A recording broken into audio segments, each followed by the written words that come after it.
tudi z moje strani in pa najlepša hvala za povabilo. Zdaj, tole vprašanje, ki naslovljuje mojo predstavitev, verjetno ni najbolj enostavno, zagotovo pa nima 10 checklistov, ki so odgovori na to vprašanje. Zaradi tega bi vas pa popeljal skozi mojo zgodbo, ker nisem začel kot direktor podjetja Animacela, tudi ne kot ustanovitelj, ampak sem začel v bistvu čisto z raziskovalnim delom v laboratoriju in na koncu skoraj 5 let potem končal z solastništvom in pa tudi z zaupano vlogo vodenja tega podjetja. Za ta namen sem pripravil eno predstavitev, upam, da mi bojo uspelo zagnati. Mogoče že ta prva za ozadje, David proti Goliatu, in v tem smislu, kje iskati pogum oziroma kje iskati neke lastnosti, ki bi naj predstavljale voditelja. In sploh ta slika ni mišljena v tisti začetni biblični podobi, ampak bolj v tem, da se velikokrat pri tej zgodbi vprašamo oziroma imamo v mislih Davida, ki je navkljub svojim, kako bi rekel, primanjkljajem, torej da je majhen, da napada Golajata samo z fračo, da ga imamo, da je navkljub temu z svojim pogumom premagal Golajata. V bistvu, kot je pa Malcolm Gladwell predstavil v svoji knjigi, je pa zelo zanimivo, je pa pogled, ki pa mi je bliže tudi meni kot podjetniku in pa nekomu, ki se v tem svetu startupov in pa podjetništva znašel v smislu, da David ni bil čisto nič prikrajšan,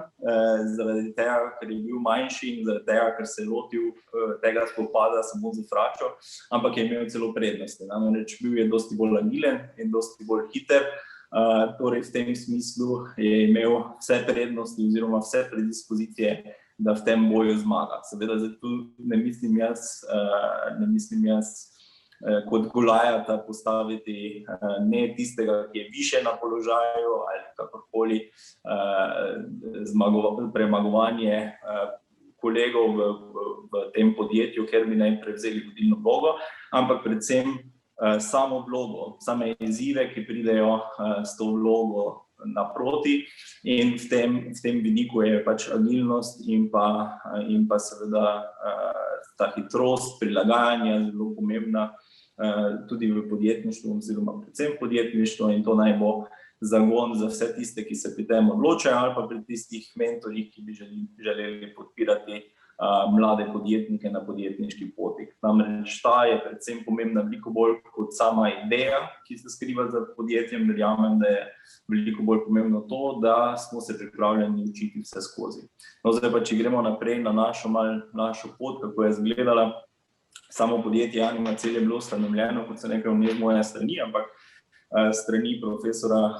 dr. Majdiča in pa dr. Katarine Čeh, ki je pa takrat še delala doktorsko nalogo na samem podjetju. Profesor Majdič je ostal nekako v vlogi raziskovalca in pa tistega, ki je podal idejo. Katarini pa je bilo zaupano to, da razvije podjetniško stran oziroma to komercialno stran. Profesor Majdič danes tudi deluje kot prodekan veterinarske fakultete in pa ravno danes so volitve za rektorja in je eden izmed kandidatov za njega. Tako da mi smo pa potem peljali bolj ta komercialni del, namreč vse dognanja v znanosti so odlična zadeva in bazična znanost je nekaj, kar nujno potrebujemo. Še bolj pomembno pa je tudi v podjetništvu to, da kako pripeljemo to neko novo dognanje do tistih uporabnikov, ki jim bo to koristilo. In jaz vidim podjetništvo predvsem v tem, ne v samem, seveda zajem vrednosti v smislu prodaje neke storitve je nujen del podjetništva, ampak kot osnovo pa vidim to, da v bistvu nekako da se pripelje uporabnost do tistih ljudi, ki jih uporabljajo, in tudi prej, ko slej ugotoviš kot podjetnik, da je to tisto, kar mora ostati v zadje. Torej dejansko kot podjetnik moraš reševati nekaj, kar je nek problem, ki ga tvoja stranka ima. Če to ne narediš, seveda lahko z ogromno denarja v reklame in pa oglaševanje danes naredimo kar veliko, ampak na koncu koncev, če ne rešujemo problema, redko kdaj taka poslovna ideja uspe. In na srečo naša ideja, naše reševanje problema za storitvijo zdravljenja z matičnimi celicami, lahko prosim Urška naprej, en slajd, je, kako bi rekel, našla pravilno skupino in rešila en precej velik problem. In to je sicer pri živalih, isto kot pri ljudeh, ko imajo obrambno sklepa, celice, hrustančne celice v sklepu začnejo propadati, te povzročajo vnetje in seveda vnetje, ki je kronično, povzroča spet več celic, da propada in se vrtimo v enem takšnem začaranem ciklu, kjer je pa še bolj kot pomembno to, kar se dogaja na sami celični ravni, je pa pomembno to, da je žival, podobno kot človek, tudi pri vsem tem precej trpi zaradi vseh bolečin, ki pridejo zraven. No, in mi smo potem razvili kot eno tako rešitev, v bistvu zdravljenje z matičnimi celicami, ki jih imamo ljudje in živali v večini tkiv in delujejo kot neki backup sistem za regeneracijo ob napakah ali pa čisto odmrlih celicah, ki se odmirajo z staranjem. In mi smo ta regenerativni mehanizem ugotovili, kako ga lahko 1000-krat čorjačamo, in to je s tem, da vzame veterinar košček maščobe, osamimo celice ven iz recimo 1000 do 5000 celic, matičnih celic, ki so sposobne uravnavanje vnetja in pa regeneracije hrustančnega tkiva vzeti ven iz maščobe, več kot 1000-krat namnožiti in vrniti nazaj v sklep preko veterinarja, in pri tem v bistvu žival že po 2-3 tednih vidi efekt, v smislu, da bolečina upada. Prednost tega pa je, ker so celice neka živa stvar, da delujejo dlje časa noter v sklepu in v bistvu držijo, je efekt lahko tudi več let, tudi do 4 leta smo že imeli efekt. In seveda zdaj to rešitev je bila že od začetka moja naloga, kako jo pripeljati do lastnikov živali, in v prvi vrsti je to na naslednjem slajdu prikazano, je bilo to oblikovanje same storitve. In od tu še nekje do te točke, da se malo vrnem nazaj k niti današnjega predstavitve, za katero so me prosili, je v bistvu bilo nekje v točki po 2-3 letih delovanja v podjetju še zmeraj, da sem jaz pomagal oblikovati tole verigo od našega 4-nožnega kosmatega pacienta, pa vse do nazaj do tega, da mu matične celice vrnemo nazaj. In ko sem imel predavanje leta 2015 v Makedoniji, sem skoraj celo predavanje govoril samo o škatli, ki smo jo razvili, namreč za takšnim procesom se skriva precej inovacij. No, in kot podjetnik pa hitro ugotoviš, da samo inovacija ni samo tista, na kaj je treba misliti, ampak da je treba misliti tudi na celostno zgodbo in kako to zapeljati na trgu. In tu je bilo zelo pomembno za mojo pot to razumevanje poslovnega modela, ampak ne samo v smislu spet, kako bi iz tega naredili denar, ampak kako priti do samih veterinarjev, in tudi na naslednjem slajdu lahko se premaknemo naprej, kako pač nekako preiti tole vrzel med začetnimi tistimi kupci, ki kupijo samo zaradi tega, ali ker te poznajo,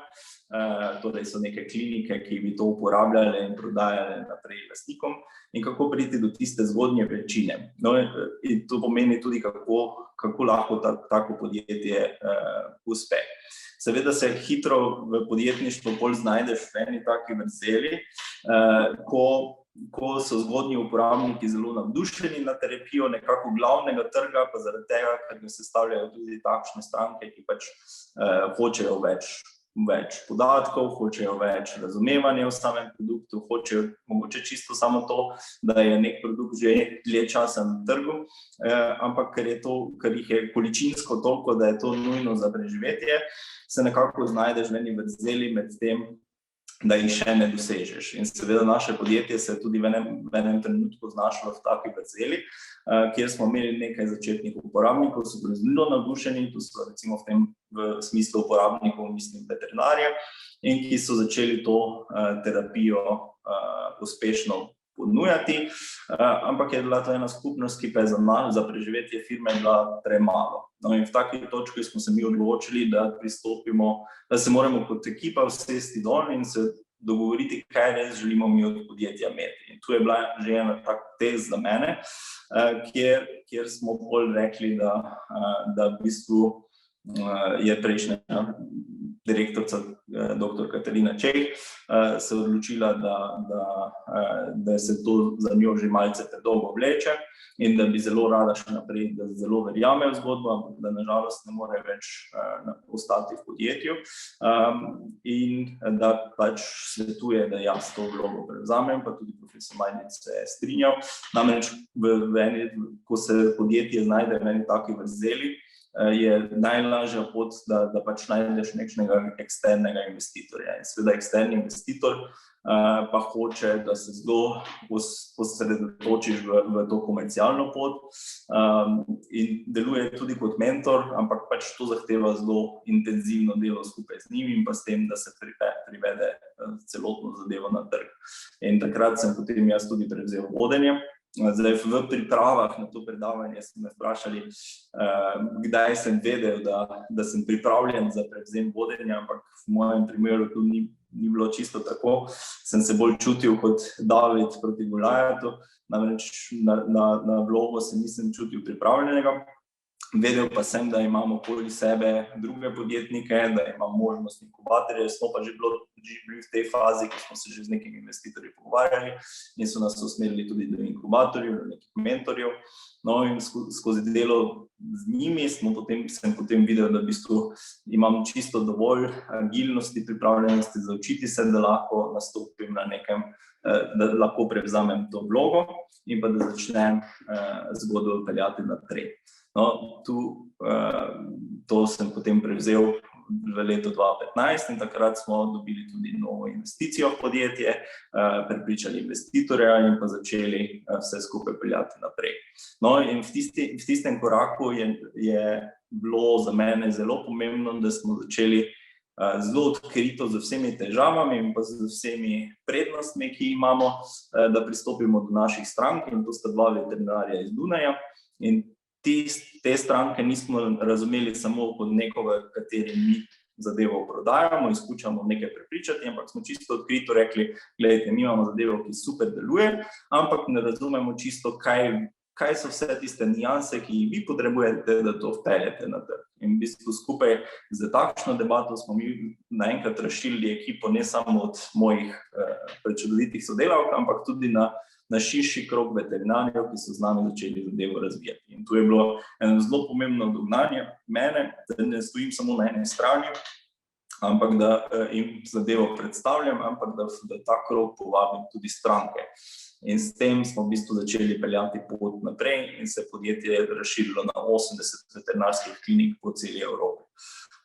Zdaj lahko kar na naslednji slajd, ki je malo hudomušen, iz Lego filma Everything is Awesome. V startup svetu se zelo dostikrat ta mantra drži naprej, da je vse odlično in da imamo poguma, kot je v tem naslovu tega predavanja, več kot dovolj, ampak v bistvu še bolj pomembno se pa meni zdi, da moramo imeti pa tudi nekaj tega samozavedanja, kje je naš manjko in pa kaj so napake na naši poti, ki jih delamo, da je to čisto v redu, če te napake delamo, ampak da se jih moramo zavedati, jih ne poplačati preprogo in enostavno začeti reševati. In to lahko naredimo v bistvu ali skozi mentorstvo ali sodelovanje z investitorji. V moji poti je bilo zelo pomembno, da sem se pridružil eni mednarodni skupnosti vodij na področju inovacij, mladih vodij, kjer so nas peljali tudi v Ameriko in v bistvu smo tam imeli dostop do različnih, lahko kar naprej, ta self-awareness, torej neko samozavedanje, da ne teči samo vse v prepričanju, da je vse v redu. No in ta zadnja slika pa prikazuje to našo skupnost mladih podjetnikov in v tej skupnosti v bistvu nam je precej pripomoglo to, da smo bili zelo odprti v tem, kaj so naše pomanjkljivosti. Torej ne samo, da smo imeli pogum narediti nekaj, kar mogoče zahteva precejšen skok, kot je prevzeti neko vodilno vlogo, ampak da smo imeli pogum predvsem priznati si, kje so naše pomanjkljivosti, jih med sabo deliti in pa na tem graditi pač tiste skillse, ki nam pomagajo pri tem.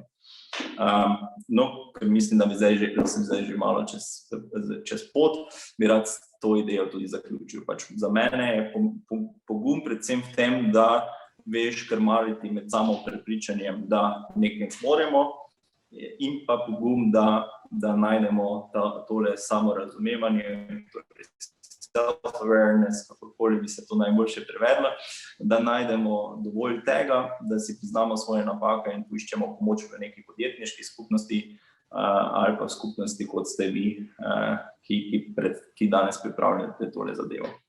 Hvala.